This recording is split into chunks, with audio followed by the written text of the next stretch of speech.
Bonjour les amis, nouvelle vidéo aujourd'hui avec Marc-Jean Clerval qui était l'invité de Kate TV pour nous parler de la France et de ses solutions.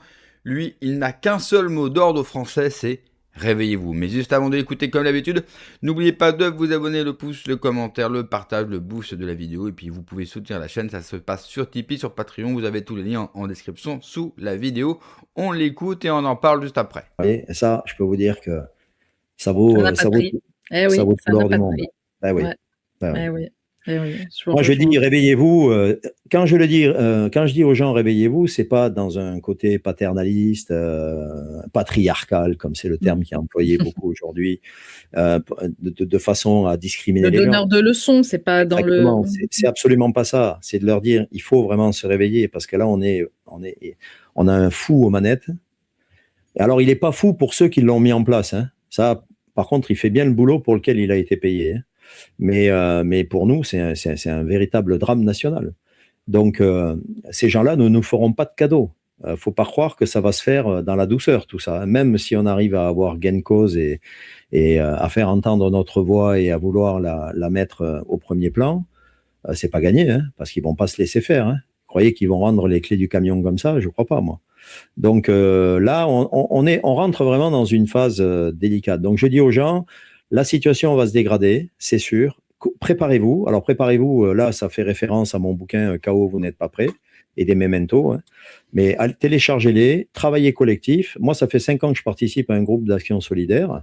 On fait travailler les gens collectivement, localement. On a prévu les ruptures de coupure d'électricité. S'il n'y a plus de moyens radio, on les fait travailler avec des talkie-walkie. On a mis en place des procédures radio.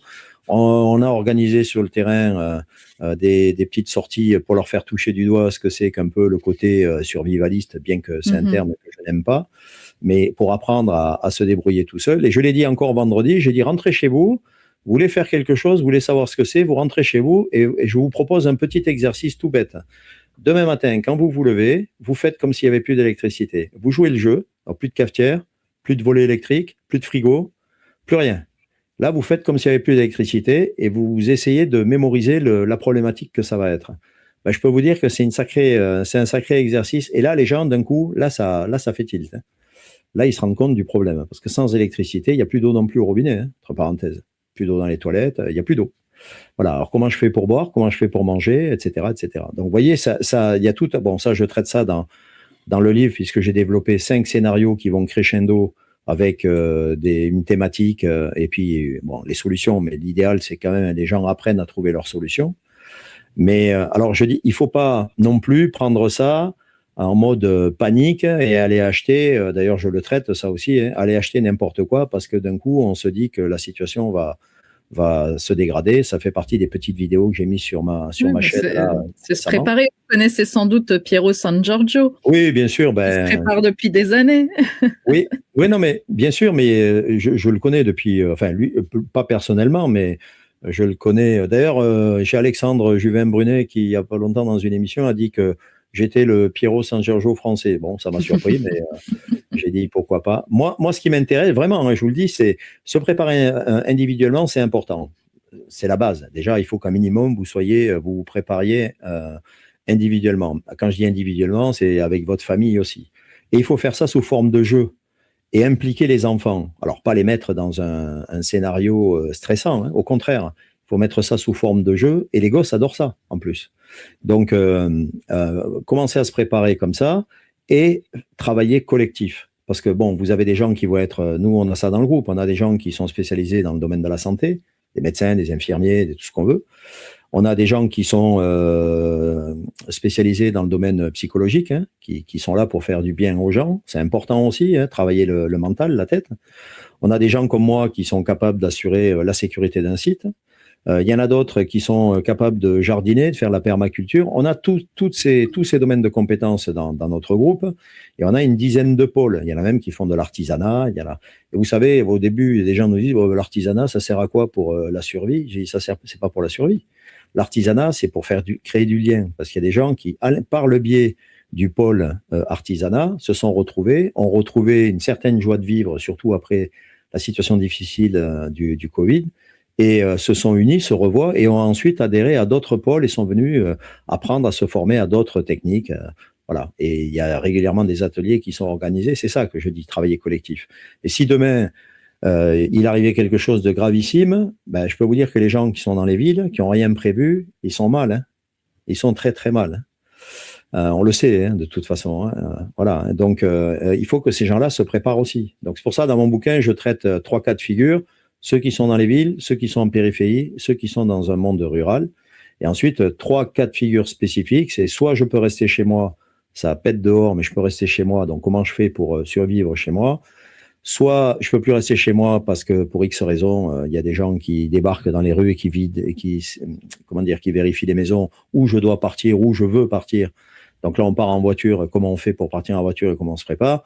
Et après, ben, le dernier cas de figure qui est le pire, hein, c'est que j'ai pas le choix. Les routes sont bloquées, il y a des milices partout, les gens sont assassinés. Je dois partir à pied. Comment je fais? Voilà, ça c'est le cas extrême. Hein. Je sais pas, il faut pas garder celui-là à l'esprit, mais le fait déjà de savoir comment on pourrait faire si ça devait arriver, ça libère l'esprit, ça rassure. Les gens se posent moins de questions et ça permet d'aborder les situations de façon un peu plus posée. Et puis le fait d'être collectif, on sait qu'on peut compter sur les autres du groupe pour tenir dans la durée. Est-ce que pour autant on sera mieux protégé? Je pense que oui. Est-ce qu'il nous arrivera rien? Ça, c'est pas garanti non plus. Mais au moins, vous aurez mis tous les éléments de votre côté pour assurer le maximum de votre survie et surtout de celui de votre famille. Voilà. Bon, je pense que là, j'ai brossé le tableau en totalité. Voilà. En attendant d'arriver à ce scénario, moi j'ai envie de dire qu'il ne tient qu'à nous d'éviter que ce chaos arrive et peut-être renouer du lien, mais pour avancer. C'est important, mais l'humain est fait pour ça. De toute façon, à part quelques illuminés qui vont vivre dans une grotte tout seul, l'humain a besoin de communiquer et d'échanger, de partager. Nous, systématiquement, on termine les réunions par des auberges espagnoles. Voilà. Bon, en plus, ça gâche rien. Hein. On boit un coup, on mange un coup. Et en plus, souvent, les gens, comme ils ont appris à travailler eux-mêmes, faire leur repas, faire leur potager, etc., on mange en général que des bonnes choses, ce qui est quand même pas désagréable. Et pendant ces auberges espagnoles, on parle évidemment du contenu de la réunion qui vient d'avoir lieu, et les gens échangent, parlent, posent des questions, proposent un autre atelier ou proposent une thématique, et c'est comme ça que ça marche. C'est comme ça que ça marche, parce que ça donne du baume au cœur. Quand vous avez quelqu'un qui vous écoute et qui vous aide à mettre en place un projet que vous voudriez mettre en place, ben, ça vous motive. Vous voyez ce que je veux dire? Donc là, c'est exactement la même chose.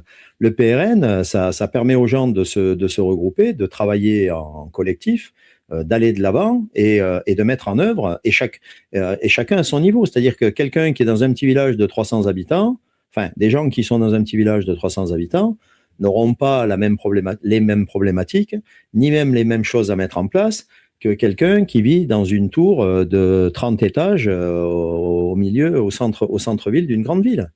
Donc, c'est ça que je veux dire. Et c'est pas pour autant que ceux qui sont dans la tour en grande ville, parce qu'on pourra imaginer que dans le petit village, ça sera plus facile, bon, peut-être, mais dans la grande tour, il y a moyen aussi de créer du lien et de s'organiser. Bon, moi, personnellement, si j'étais dans une grande tour de 20 étages, dans une grande ville, la première chose que je ferais, c'est me tirer de là. Mais bon, après, ça, c'est autre chose. C'est chacun son truc. Mais bon, voilà. Après, les gens, ils peuvent pas faire autrement. Vous savez que c'est intéressant. Hein, j'ai fait une vidéo sur les ZFE et j'ai fait une vidéo aussi sur la loi sur l'euthanasie qui m'a outré, mais à un niveau, vous imaginez même pas. Et j'ai d'ailleurs un médecin qui m'a appelé, qui m'a dit, ta vidéo sur l'euthanasie, c'est une perle. Et sur les ZFE, quand j'ai travaillé, parce que bon, comme vous, je suppose, quand je veux traiter d'un sujet, ben, je creuse, j'écris, je réfléchis, je mets tout ça par écrit, puis ensuite je reviens le lendemain et après je tourne. Et quand j'ai fait mes recherches pour les ZFE, je me suis rendu compte d'une chose, c'est que les 42 villes qui sont soumises aux ZFE, les zones à forte exclusion, elle couvre à elle seule, ces 42 villes, 79% du tissu professionnel, enfin, de l'emploi. Vous vous rendez compte? C'est incroyable, ce muselage qui est en train d'être mis en place. C'est-à-dire que quasiment 80% des gens qui bossent vont être astreints à cette problématique de ZFE. C'est un outil de contrôle absolument délirant. Et je ne comprends pas que les gens ne percutent pas là.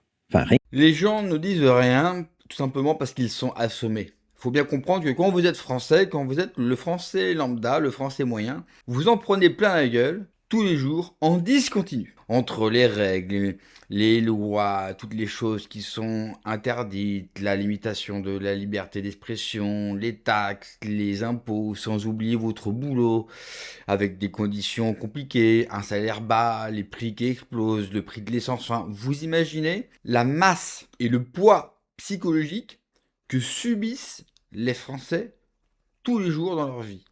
Il ne faut pas non plus trop leur en demander. C'est facile aussi pour nous, en tout cas, ou pour ceux qui ont un espace de vie, tant mieux pour eux plus privilégié, de dire pourquoi les Français bougent pas? Parce que les Français, ils en prennent tellement plein la gueule qu'ils sont étouffés. Ce qui ne veut pas dire que les Français ne comptent pas les coups. Moi, je pense qu'une grande partie de la population fait les comptes.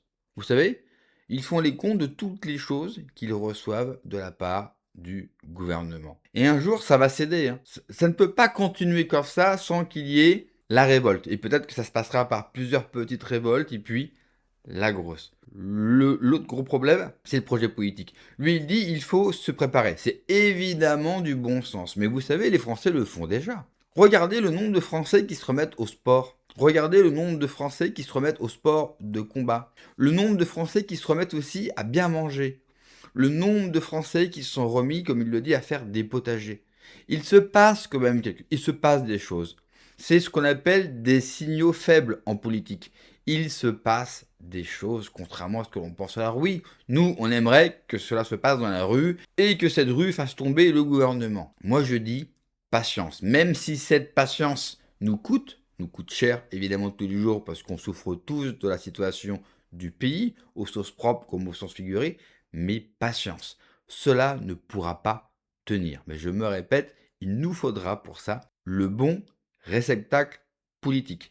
Parce que faire tomber un système, faire tomber un gouvernement, c'est une chose. Mais que va-t-on reconstruire à la place? Les Français auront-ils cette maturité pour comprendre que le système politique qui les dirige aujourd'hui est un système qui a été créé depuis le début contre eux? Donc s'ils voudront que les choses changent réellement, il faudra tout simplement le remplacer. Merci d'avoir regardé la vidéo les amis, n'oubliez pas comme d'habitude de vous abonner, le pouce, le commentaire, le partage, le boost de la vidéo. Prenez soin de vous, que Dieu vous protège. Allez, ciao.